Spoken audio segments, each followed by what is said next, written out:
And for more of what's happening on the ground here in Baghdad, I'm joined by Matt Bradley of the Wall Street Journal and Alissa Rubin of the New York Times, both seasoned correspondents in this region, and you have been covering this story all week.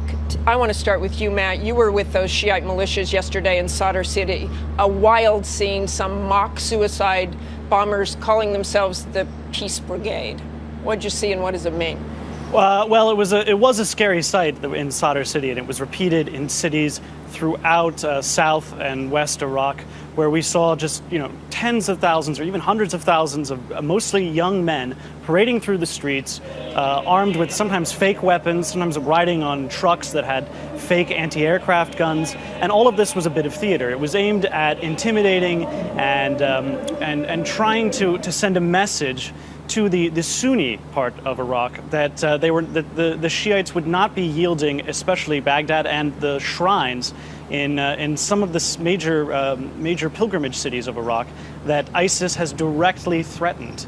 And this move toward Shiite militias, towards civilian engagement, is really quite threatening, because what it says is that we're headed back towards the kind of sectarian conflict that really almost tore the country apart in 2006 and 2007. And Alissa, you have been with the Sunnis this week, and they have to feel threatened, the minority. I think they feel particularly threatened in Baghdad. There are fewer Sunnis here than there were in 2005, 2006, 2007 because of the civil strife during that time. And so now their communities are a little more isolated, and the people in them feel that the rising of these militias is a very dangerous moment for them. How did this happen so quickly? I think the rest of the world wasn't really paying attention to Iraq, and suddenly ISIS, this group probably people hadn't paid much attention to either, is sweeping through Iraq. Well, U.S. policymakers and the Iraqi government were very well aware of the growing power of ISIS.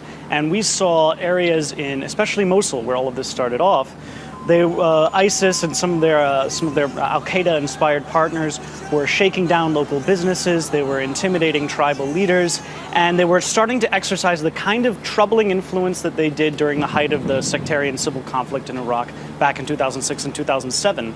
And also there were signs that the military just wasn't up to snuff. Alissa, I want your thoughts on what happens now. Everyone's on edge. It seems the threat to Baghdad has receded, but quickly, just what do you think happens now? Well, I think clearly there will be an effort to somehow strengthen the army, and that will come from many sources. I think, we know that the Iranians are here. Iranian advisors are trying to work with the Iraqi army and improve them, but they're also working very much with the militias. They've trained some of the militias to a fairly high level.